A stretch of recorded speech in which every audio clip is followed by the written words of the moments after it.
Bonjour Jordan Bardella. Bonjour. Président du Rassemblement National, ça ne se voit pratiquement pas, mais vous êtes un peu fatigué, vous tournez beaucoup. C'est l'avantage d'être en radio en fait, c'est que ça se voit moins quand on est à la radio. Dans 4 jours, le second tour des élections législatives. À l'issue du premier tour, vos candidats se sont qualifiés dans 208 circonscriptions. C'était 120 en 2017. Cette année, 110 de vos candidats sont même arrivés en tête. Tout le monde ne lit pas en détail les résultats au niveau national, Jordan Bardella, mais la carte électorale du Rassemblement National aujourd'hui, qu'est-ce que c'est exactement ? Moi, je pense qu'il n'y a plus aucun territoire qui est opaque aujourd'hui à la progression, à l'enracinement du Rassemblement National. C'est vrai qu'historiquement, on a toujours prêté le Nord et le Sud-Est comme des terres de force du mouvement. On s'aperçoit aujourd'hui qu'il y a 18 départements dans lesquels on fait ce qu'on appelle le grand chelem, c'est-à-dire qu'on est présent au second tour dans toutes les circonscriptions, et y compris d'ailleurs des opportunités de victoire en Gironde, avec Edwige Diaz dans le nord de la Gironde, ou avec Hélène Laporte dans le Lot-et-Garonne, qui se sont qualifiés avec un score très important au premier tour. Et c'est vrai que nous sommes, par rapport à 2017, le seul mouvement politique qui progresse. La majorité perd 6 points, la gauche n'a pas une seule voix de plus d'ailleurs, contrairement au récit médiatique qui a été fait depuis plusieurs semaines qu'en 2017. Les Républicains s'effondrent, or le Rassemblement National progresse d'1 250 000 voix. Donc il y a effectivement, vous le rappelez, 200 circos, nous sommes qualifiés au second tour, et il y a donc, je le dis aux Français, 200 bulletins de vote. 200 circos, il y a un bulletin de vote RN, pour résister à la politique d'Emmanuel Macron. Et je pense que maintenant, nous devons rentrer à l'Assemblée nationale avec un groupe puissant, ce qui n'est pas arrivé depuis 1986. Donc je pense qu'on est le grand gagnant de ces élections législatives. Alors en même temps, quand on regarde, un électeur sur 2 de Marine Le Pen au premier tour de l'élection présidentielle ne s'est pas déplacé pour voter dimanche dernier, ou bien est allé voter pour un autre parti. Mais est-ce que vous vous dites pas quand même, Jordan Bardella, que c'est peut-être la faute à une sorte de non-campagne de votre part ? Le Rassemblement National est entré assez tard dans la bataille. Non, pas du tout. Je pense qu'il y a eu, je pense que Mélenchon a été le chouchou médiatique pendant plusieurs semaines. Beaucoup d'observateurs ont fait mine de croire à son union de la gauche et à ses propos, qu'il souhaitait être Premier ministre. Or, si nous on avait dit cela, personne ne nous aurait cru. Voilà, on aurait été très très vite débunké par les journalistes. À juste titre d'ailleurs, on voit bien que Mélenchon ne peut pas être Premier ministre et qu'en réalité, il est devenu la béquille d'Emmanuel Macron. On n'est pas seulement le premier parti de France, je crois qu'on est aussi la première force d'opposition. Jean-Luc Mélenchon ne peut pas se présenter comme l'opposition à Emmanuel Macron alors qu'il a fait élire Emmanuel Macron. Il a appelé à voter pour lui lors de l'élection présidentielle, et d'ailleurs dans la NUPES, tous les partis politiques de la NUPES ont tous, sans exception, à gauche et à l'extrême gauche, appelé à voter pour Emmanuel Macron. Donc on ne peut pas s'opposer à la réforme des retraites à 65 ans quand on a voté pour son producteur. Vous avez bien compris. On ne peut pas s'opposer au saccage social quand on a voté pour quelqu'un qui va la mettre en œuvre. Pour vous répondre, il faut comparer à participation égale. C'est vrai qu'il y a toujours une petite déperdition entre l'élection présidentielle et l'élection législative, mais qui vient aussi, je pense, d'un mode de scrutin assez particulier. Vous savez, la France, c'est une exception en Europe. On a aux législatives un mode de scrutin majoritaire à 2 tours, qui est une exception en Europe. On est le seul pays d'Europe à avoir cela, qui fait que, sous le précédent quinquennat, malgré les 11 millions de voix de Marine Le Pen en 2017, on avait 6 députés sur 577. S'il y a une projection à la proportionnelle qui est faite, comme nous le réclamons depuis plusieurs années, ça a été un engagement d'Emmanuel Macron qu'il n'a pas tenu, alors le RN sera le premier parti politique de l'Assemblée devant La République En Marche et la France Insoumise. Alors, vous avez dit énormément de choses, on va reprendre point par point, mais est-ce qu'il faut comprendre aujourd'hui que pour le Rassemblement National, malgré les appels à voter contre vous, parce que vous dites que Jean-Luc Mélenchon a fait élire Emmanuel Macron, il a surtout appelé à voter contre Marine Le Pen. Il y a 2 candidats, donc si c'est pas pour l'un, c'est pour l'autre. Oui, enfin voilà, mais malgré tout, c'est pas tout à fait là. Sinon, il n'aurait dit ni l'un ni l'autre. Il n'a pas appelé à voter pour, il a appelé à voter contre. Mais enfin bon, c'est une nuance, mais est-ce que vous dites aujourd'hui que les projections qui sont faites, c'est-à-dire les instituts de sondage vous créditent de 20 à 40 sièges, peut-être plus, à l'issue du second tour dimanche, mais vous surmontez l'écueil aujourd'hui des règles du scrutin majoritaire qui vous barraient la route quand même, comme vous l'avez rappelé, dans les précédentes élections. Oui, je pense d'ailleurs que ces projections sont sous-estimées. Je pense que beaucoup de nos électeurs vont se déplacer massivement dimanche, y compris d'ailleurs des Français qui peut-être ne sont pas allés voter au premier tour, considérant qu'avec le mode de scrutin qui a été mis en place par le système depuis plusieurs années, alors le Rassemblement national ne pourrait pas avoir d'élus à l'Assemblée nationale. C'est vrai qu'il y a un mode de scrutin, mais ce qui est vrai aussi, c'est que la progression du RN est telle. Je rappelle que Marine a fait 42% des voix lors de l'élection présidentielle, 13,5 millions de Français. Nous arrivons aujourd'hui à dépasser tous les freins qui ont été mis sur notre passage. Ça veut dire une chose très simple, c'est que nous allons arriver au pouvoir. Moi, j'entends qu'il y a eu des déceptions sur ce résultat de l'élection présidentielle qui vient d'un contexte très particulier. particulier, d'une sortie de crise sanitaire, d'un contexte de guerre en Ukraine qui a peut-être stabilisé le pouvoir en place. Et puis aussi, moi, je suis très conscient, je pense qu'il y a encore des Français qui peuvent avoir peur de nous, mais je pense que nous arriverons au pouvoir dans les prochaines années. Évidemment que ce groupe parlementaire a vocation à travailler l'implantation du mouvement dans la vie politique, dans la vie institutionnelle, à travailler les textes de loi, à travailler le fond. Mais je crois surtout que notre objectif en 5 ans, dans les 5 prochaines années, pour préparer déjà la victoire en 2027 et de faire en sorte qu'il n'y ait plus aucun Français qui nous perçoive au travers de la caricature que certains ont longtemps fait de nous. Ah oui, et c'est vrai qu'avec un groupe parlementaire puissant à l'Assemblée, ça nous y aiderait. Vous dites, on va arriver au pouvoir, mais est-ce que c'est pas un peu de la méthode Coué quand vous voyez le barrage républicain se reconstituer une fois de plus contre vous? Certes, vous êtes en progression, mais est-ce que vous n'êtes pas condamné, Rassemblement National, à demeurer une puissance, certes en croissance, mais une puissance solitaire? Non, je ne le crois pas. En tout cas, le barrage prend l'eau. Hein. Les castors sont un peu fatigués parce que on voit qu'élection après élection, on engendre des millions et des millions de voix en plus. Donc c'est vrai que le chemin politique, c'est un long parcours initiatique. C'est peut-être plus dur que pour les autres mouvements politiques, mais enfin, écoutez, ça fait maintenant 40 ans qu'on vit sous la même doctrine qui est celle de la mondialisation heureuse, ultralibérale, de l'ouverture de nos frontières, de l'accueil inconditionné de gens qui viennent de toutes parts. Et en cela, Emmanuel Macron n'a pas été l'artisan d'un nouveau monde, mais je pense la synthèse de la droite et de la gauche, voilà, de partis qui se sont succédés à la tête de l'État.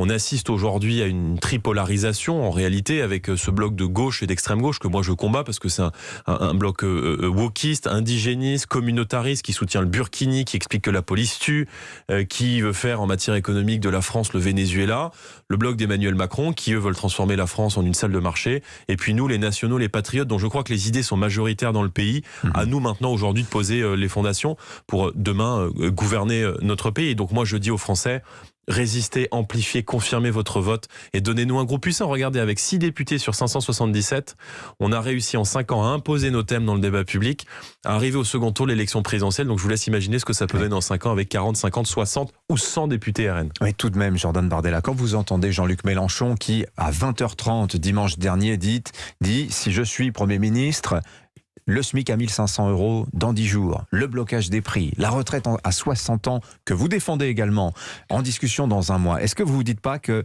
tout ça est à même de séduire des électeurs du Rassemblement National dimanche lors des élections? Non, je ne crois pas. Il faut rappeler ce qu'est la France Insoumise. Au-delà de la démagogie sans limite en matière économique, la France Insoumise, ce sont des gens qui expliquent que la police tue. Ce sont des gens qui marchent avec le CCIF, un collectif islamiste, en criant Allah Akbar en novembre 2020 dans cette marche de la honte à côté du Bataclan, le SMIC à 1 500 à côté €, du Bataclan, et qui a été dissous pour fondamentalisme islamiste. Ce sont des gens qui, comme Madame Garrido, parlent de réconciliation avec les terroristes du Bataclan. Ce sont des gens comme Madame Obono qui participent à des réunions interdites aux Blancs et qui revendiquent le droit comme parlementaire de dire nique la France. C'est ça la France Insoumise. La France Insoumise, c'est le communautarisme. Donc moi je pense que cette alliance d'extrême gauche, elle est dangereuse et que M. Mélenchon n'a peut-être pas la possibilité d'être Premier ministre, mais en tout cas, il peut faire de l'Assemblée nationale un gigantesque squat, une ZAD, avec derrière lui toutes les idéologies les plus dangereuses pour la France et les plus dangereuses pour la République française. Et on a un peu le sentiment que Mélenchon est un Macron pressé, parce que Jean-Luc Mélenchon nous explique que la police tue, mais Emmanuel Macron, lui, nous parle de violences policières, comme la gauche et l'extrême gauche. Monsieur Macron, lui, il accueille des centaines de milliers de personnes chaque année dans notre pays. Monsieur Mélenchon, lui, veut régulariser tout le monde.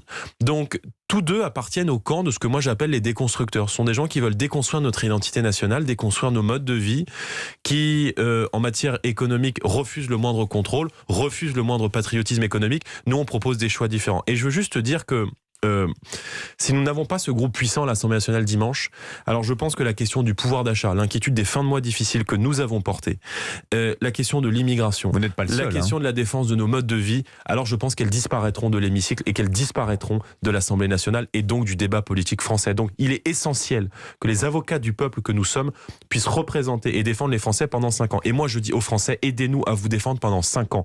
Aidez-nous à vous protéger et aidez-nous à porter à l'Assemblée nationale dès le mois de juin, notamment cette grande mesure qui vise à baisser la TVA de 20% à 5,5% sur le carburant et les énergies, parce que se déplacer et se chauffer est aujourd'hui en train de devenir un bien de luxe. Or, nous considérons que c'est un bien de première nécessité et qu'il faut agir en baissant les taxes. Alors, vous êtes contre la hausse du SMIC, mais tout de même, cette baisse de la TVA sur les produits de première nécessité, la retraite à 60 ans, ce sont des points de convergence que vous avez avec la NUPES. Alors, attendez, laissez-moi finir. Je vous en prie. Mais il y a quand même des passerelles. Est-ce que, arithmétiquement, si dans la future Assemblée, Rassemblement national plus NUPES, ça forme une majorité à l'Assemblée potentielle. Est-ce que des alliances ponctuelles sur ce genre de mesures sont possibles, Jordan Bardella, ou bien c'est irréconciliable pour les questions de la politique? Le modèle économique de M. Mélenchon, c'est le Venezuela. Voilà, où l'inflation est aujourd'hui en train d'exploser. La hausse du SMIC, c'est pas que je suis contre la hausse du SMIC. Nous, on est des pragmatiques. La hausse du SMIC, ce que M. Mélenchon ne comprend pas, c'est que ce sont les chefs d'entreprise qui vont la payer. C'est que ce sont les chefs de TPE-PME qui aujourd'hui sont pris à la gorge par l'inflation de normes, de taxes, et qui, bien souvent, et ça arrive, gagnent moins que leurs salariés, et qui ne peuvent pas faire face à cette dépense supplémentaire. Nous, on a proposé une augmentation de l'ensemble des salaires. Permis, c'est un deal gagnant-gagnant qu'on passe avec les entreprises. Vous augmentez les salaires de 10%, on exonère cette hausse de salaire de 10% de cotisation patronale pendant 5 ans. Et ça peut permettre aux entreprises et aux chefs d'entreprise qui le veulent de redonner de l'oxygène en fin de mois à leurs salariés et d'augmenter les salaires. Deuxièmement, la retraite à 60 ans, nous la défendons pour tous ceux qui ont commencé à travailler entre 17 et 20 ans. Encore une fois, c'est pas la on même fait retraite avec à les moyens économiques dont nous disposons. Évidemment que si vous commencez à travailler à 25 ou 27 ans, vous partirez un peu plus tard. En revanche, il y a des millions de Français qui nous écoutent et qui se disent mais comment est-ce que je vais d'ores et déjà pouvoir faire pour travailler jusqu'à 62 ans. Donc nous on dit entre 17 et 20 ans parce que ce sont les métiers les plus difficiles, alors il faut partir à 60 ans et 40 annuités. Mais quand vous parlez avec un chef d'entreprise et que vous lui parlez du programme de Jean-Luc Mélenchon, il tombe un peu de sa chaise, quoi. Jordan Bardella, président du Rassemblement national, vous êtes l'invité d'Europe Matin. Vous l'avez dit, vous avez gagné 1 200 000 voix par rapport à 2017. Alors c'est une bonne nouvelle pour les finances du Rassemblement national. Je rappelle que c'est 1,64 € par voix par an pendant 5 ans. C'en est fini des problèmes financiers du parti, Jordan Bardella, grâce à cette nouvelle manne? Écoutez, Emmanuel Macron avait pris 2 engagements en 2017 que nous soutenions parce que nous en étions aussi dépendants. C'était d'abord la proportionnelle qui nous aurait permis d'être représentés à notre juste mesure à l'Assemblée nationale. La proportionnelle, pour que les auditeurs comprennent, vous faites 20% des voix aux élections, vous avez 20% des sièges. Exit les seconds tours, le scrutin uninominal. Et deuxième engagement qu'avait pris Emmanuel Macron, c'est la Banque de la démocratie. La Banque de la démocratie, ça devait permettre à tous les partis politiques un financement en transparence par un organisme public. Cette promesse n'a pas été mise en œuvre. Or, depuis plusieurs années, le Rassemblement national est le seul mouvement politique qui, je le rappelle, a les plus grandes difficultés du monde à obtenir des prêts bancaires. Il n'y a aucune banque française qui veut nous prêter. Alors, on nous reproche systématiquement d'aller chercher des banques européennes ou des banques étrangères pour pouvoir nous financer. Mais si les banques françaises acceptaient de jouer le jeu de la démocratie et de prêter au Rassemblement national pour les campagnes, le RN fait plus de 5%, il rembourse son prêt à l'issue, il n'y aurait aucune difficulté. C'est vrai, vous avez raison que le premier tour des élections législatives détermine aussi le financement de la vie publique, mais je déplore encore une fois que ni la proportionnelle ni la Banque de la démocratie n'ait été mise en œuvre. Et c'est vrai que je trouve que la France s'éloigne un peu de l'idée que moi je me fais d'une grande démocratie moderne, et c'est la raison pour laquelle on va continuer à défendre la proportionnelle et surtout le RIC, le référendum d'initiative citoyenne. Ça fait des années qu'on n'a pas demandé la parole aux Français, et je pense que sur un sujet comme l'immigration, il pourrait être consulté.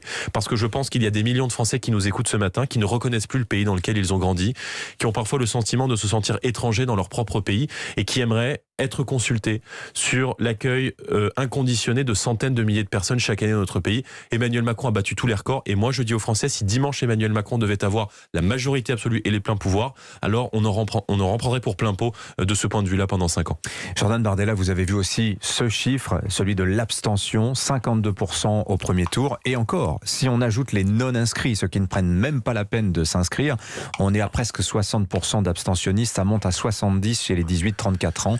Mardi, Jean-Luc Mélenchon lançait un appel à tous ces gens qui ne vont plus voter. Vous aussi, vous faites cette démarche? Bien sûr que je leur dis d'aller voter. Je leur dis que la politique d'Emmanuel Macron est partout dans leur quotidien. C'est votre feuille de paye, c'est votre feuille d'impôt, c'est l'état de nos infrastructures de santé, c'est la suppression de lits à l'hôpital public, c'est la situation, c'est le recul des libertés que vivent vos enfants quand ils sortent dans l'espace public parce qu'ils ne se sentent plus en sécurité, que les femmes sont obligées de changer de trottoir, de modifier leur manière de s'habiller ou de regarder derrière elles. Donc si vous n'allez pas à la politique viendra à vous. Mais permettez-moi, M. Pavlenko, de rappeler que nous n'avons aucune responsabilité dans l'explosion de l'abstention, que nous n'avons aucune responsabilité dans la situation du pays depuis des années, et je trouve ça un peu dommage que nous soyons un peu les victimes collatérales de cette abstention, alors même que depuis 40 ans, nous luttons contre ce système qui justement dégoûte les gens de la politique, à savoir l'élection systématiquement de gens qui font tout le contraire de ce qu'ils ont promis lorsqu'ils sont élus et qui mènent des politiques qui, s'agissant de l'immigration par exemple, sont contraires, je crois, à ce que souhaite une majorité de Français aujourd'hui. Merci Jordan Bardella. Merci beaucoup et bonne journée. Président du Rassemblement national. Merci d'avoir répondu